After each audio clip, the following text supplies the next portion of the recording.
and welcome to my channel. My fascination with cryptids began a few years ago when I was on vacation listening to my cousin tell stories about Bigfoot and Dogman. I started listening to and reading every story I could find about every type of cryptid.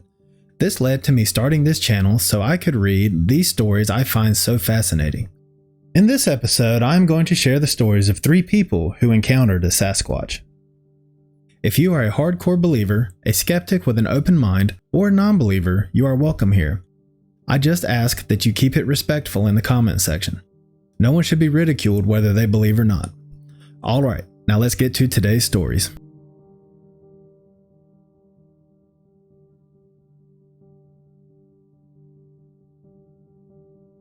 Our first story comes to us from Kentucky, way back in 1990. Our poster was 14 years old at the time and has been an avid hunter his entire life. His story takes place in Greenup County, Kentucky. Greenup County is located in the most northeastern tip of the state and borders Ohio, separated from the neighboring state by the Ohio River. According to the 2020 census, it has a population of just under 36,000 residents. The encounter took place in a stretch of woods near where Raccoon Creek crosses the Little Sandy River. Our original poster, or OP, hunted that stretch of land on a daily basis for years and never saw anything unusual.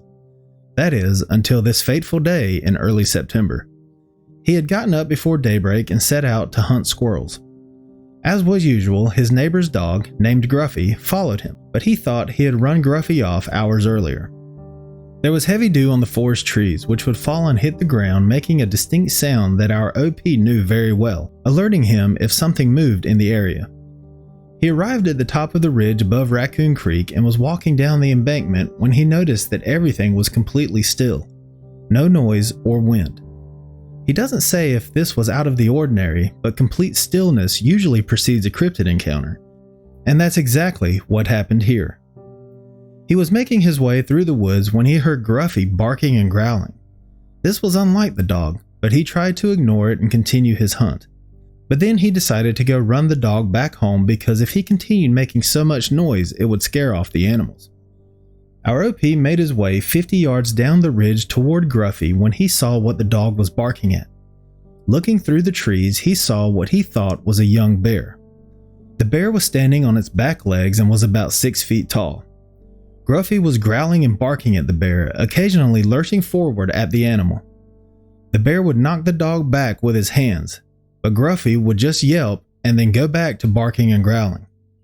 The OP eased forward, remaining as quiet as possible. His plan was to fire a warning shot over the bear to scare it off and keep it from killing the dog. He moved to a position directly above the animal, but then it turned and looked at him. That's when he realized this thing was not a bear. He stared at this creature, confused at what he was seeing. He later realized that it was a Sasquatch, but in the moment, he was unable to comprehend just what this thing was. The Sasquatch let out a vicious growl that sent a jolt of fear through him unlike anything he has ever felt before.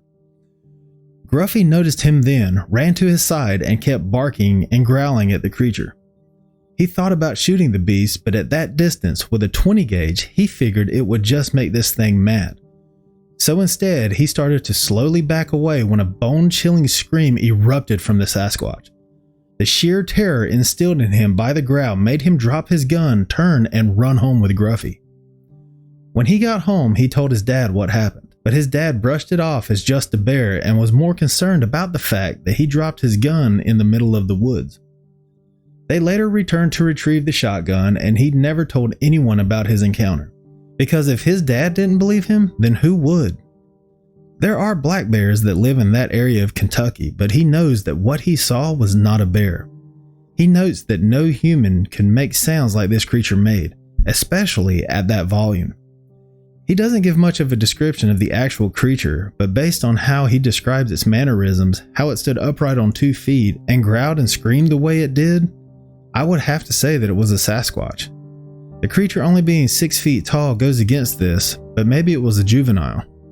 What do you think he encountered that day in the woods?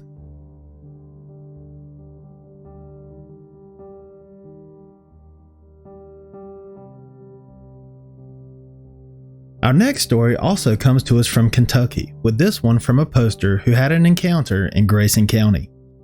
Grayson County is part of the western coal field region of Kentucky and, according to the 2020 census, has a population of just more than 26,000 residents.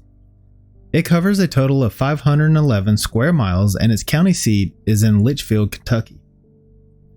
Our original poster, or OP, hunted on private property in Grayson County and would use his four-wheeler to access the area.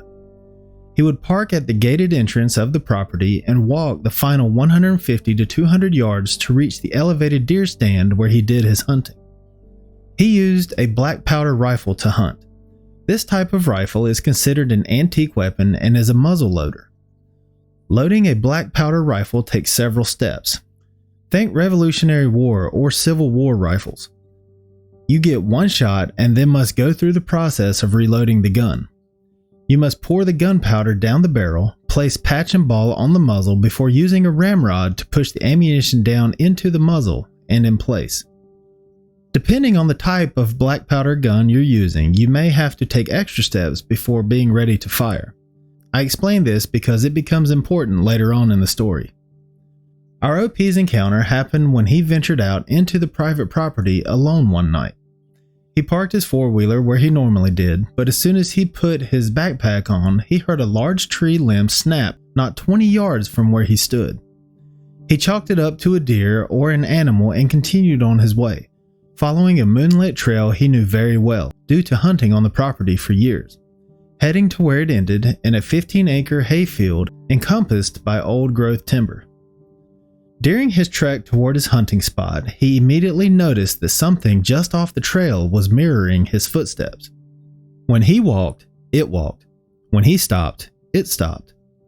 He got the sense that he might be in danger, but it was too late for him to turn back and head for his four-wheeler. He was too far away. Instead, he continued toward the hayfield and his deer stand at a quicker pace.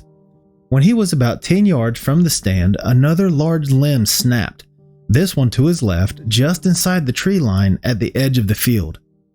He turned his flashlight on and aimed the beam in the direction of the snap to see two glowing green eyes looking back at him.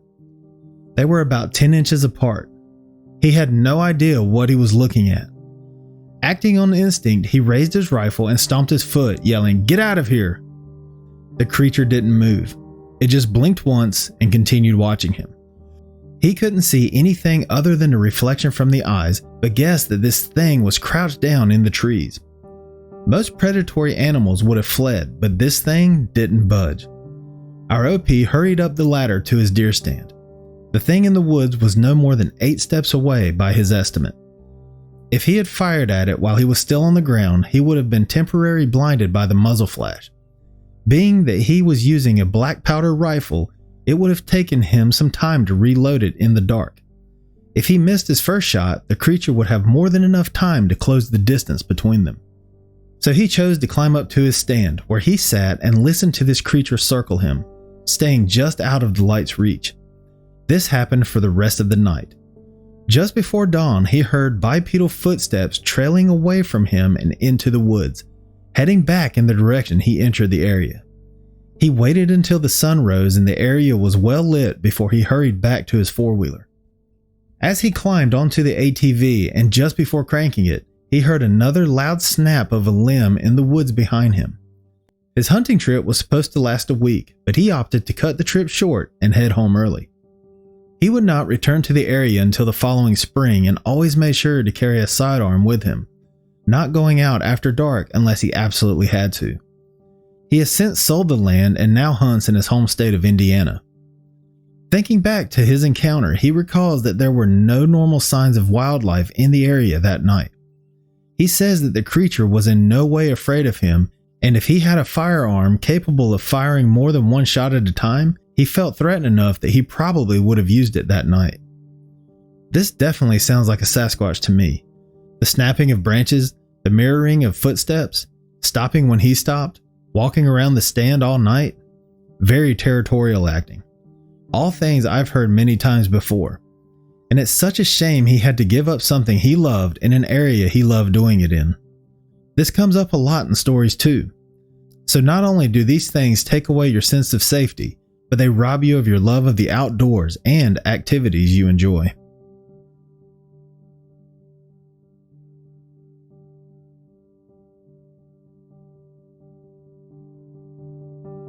Our final story comes from the Sleepy Hollow Woods, which apparently is aptly named due to all of the paranormal activity that happens there.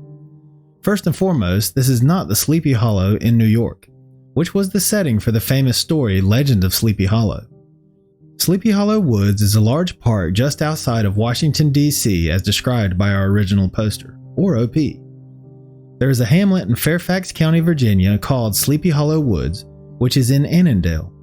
Annandale is just outside of Arlington, Virginia. Our OP lived in a quiet suburb with his grandparents at the time of the encounter, but spent a lot of time playing in the woods, both alone and with friends, always staying out past dark. His mother grew up in the area as well and always claimed that the woods were haunted. In fact, she had several creepy incidents happen to her in those woods, including an encounter with a similar creature, if not the very same creature our OP would come across years later. She was taking her dogs, two large labs who were super friendly, for a walk in the park one night when she came across a random bloody deer leg laying in the middle of the trail. It looked to have been ripped off the deer, not cut off, but ripped, except there was no deer. In fact, the leg was the only part of the deer that was in the area. The unsettling sight creeped her out and she decided to exit the park as quickly as possible. When she reached the edge of the woods, her usually friendly dogs froze and looked into the trees growling, but only momentarily before they tucked their tails between their legs and whimpered. They wouldn't take one more step forward. There was movement in the trees then, and his mother saw an 8-foot-tall figure with glowing red eyes moving amongst the trees. She acted immediately, running in the opposite direction with her dogs and taking another exit out of the park. Our OP's uncle has also said that he has seen the giant with glowing red eyes, but neither of them got a good look at the creature. They only saw a silhouette in the trees. The OP also mentions that there are no bears in the area and no other animal that could have dismembered a deer or left a random leg on the trail in the park. Fast forward a few years. Our OP is a teenager living in the same neighborhood down the street from his grandparents right next to the supposedly haunted woods. He and his friends went out into the woods to ghost hunt on 3 different occasions. The first time there was a large group of 6 to 8 people in total according to him, and they ventured into the woods using their phones as flashlights. They were walking along when everything went dark. All of their phones shut off at the same time and the woods stood quiet and still. No noise whatsoever. Their phones came back on a few minutes later and they hightailed it out of the woods. The second trip into the woods included him, his brother, and 2 of their friends. They took actual flashlights with them this time, but they didn't seem to help against the unnaturally dark forest. It seemed darker than usual. The light barely reached the tree line just off the trail, but no further. They didn't get far into the woods when a feeling of dread came over them. They felt like they were being watched from all sides and somehow knew they were in grave danger. They slowly crept forward, flashlights darting back and forth scanning the trees, nervous laughter filling the silence. A silence that would soon be replaced by a cacophony of noise that was so loud it deafened them. What sounded like thousands of monkeys screaming filled the woods from every direction. Their screams were angry and hate-filled as they rained down upon the boys. Terrified, they sprinted out of the woods with the sound of the monkeys seemingly following them. The second they stepped out of the forest, the screams ceased in an instant. No rustling of branches, no footsteps, no lingering voices. Nothing. And no, there are no monkeys in the area. The experience left them both perplexed and horrified, but it wasn't the worst thing they would come across in those woods, because the OP would go back in, and this time he would have a run-in with the red-eyed giant. About a year later, our OP had found the courage to go back into the woods and his brother agreed to go with him. He was ready to confront whatever had screamed at them that night if they should encounter the beings again. It was 2 a.m. when they set out. There was a full moon in the night sky above. They entered the woods and were ready for anything. and they encountered nothing. Not a thing. There was no feeling of dread or being watched, no panic or fear of any kind. They wandered through the woods without incident for about an hour before deciding to give up and go home. On their way back, his brother would randomly stop in the path at various intervals, saying he thought he heard something. The last time he stopped, he grabbed the OP's arm and squeezed. The OP asked his brother what was going on. He was annoyed at this point and just wanted to go home, and they were almost out of the woods anyway. His brother told him to shut up, so he did. He then whispered that someone was following them. It was at that moment that the OP's hair stood on end and he felt something behind him, staring at him. He looked down the trail behind him and saw a hulking silhouette shrouded in shadow, slowly, silently heading straight for them. The beast was 8 feet tall and had glowing red eyes. Once it knew it had been seen, it crouched down and darted off the trail without a sound. It then started running toward the boys from behind the cover of the trees. "Run!" our OP yelled at his brother, and the boys took off, the creature close in tow. The danger of the situation set in as the boys made a mad dash to safety, but this thing was just as fast, if not faster. They could feel this thing bearing down on them just behind them. They could hear it kicking up gravel and dirt as it pursued them. He felt like it was reaching out, just inches from grabbing the back of his neck. He yelled at his brother, and they took a sudden turn onto a smaller trail and exploded from the woods into his friend's well-lit backyard. They must have felt safe in the light of the yard because they stopped and turned to face their stalker. But it just stood there, just inside the tree line, silhouetted by darkness, its red eyes fixed on them, glowering at the boys. Hate emanated from this being. In fact, he recalls that he has never felt a stronger, raw hatred from anyone or anything as he did from this creature. Adrenaline still pumping, he felt a sense of bravery come over him and yelled at the creature to come out of the woods and face them. He was armed with a quarterstaff, he was trained in martial arts, and his brother had knives. But the creature just stood there, a giant shadow in the trees. Then something hit him in the chest. He looked down to see gravel from the trail laying at his feet. This thing had just thrown gravel at him. His brother saw this too and threw one of his knives at the creature before the boys ran home. They haven't been back into those woods since. He goes on to say that he thinks the creature may have been a crawler, but based on how he describes what it looked like and its mannerisms and behavior, especially the throwing of gravel at the end of the story, I believe what he saw was a Sasquatch. I'm not alone in thinking this either, as several other commenters also thought it was a Sasquatch. I also think that if this thing, whatever it was, wanted to catch them, it would have. I've heard many stories where these beings are supposedly chasing people, but based on how they describe the events, it seems more like they are just being territorial and trying to scare them into leaving their turf. As fast and silent as these beings are described, they could catch us with no problem if they wanted to. What do you think? Do you think it was genuinely trying to catch the boys or just trying to scare them into leaving the woods? And that's going to do it for this episode. I hope you enjoyed these stories. If you'd like to hear more stories like these and other types of cryptids, make sure to subscribe to the channel. If you want to send me your story, I'd love to read it. My email is wolfwhocriedcryptid@gmail.com. I will also put my email in the description below. With your permission, I may want to use it in an upcoming episode. Please just make sure that it is well written, uses punctuation, and is proofread. Thank you for listening. I will catch you at the next episode.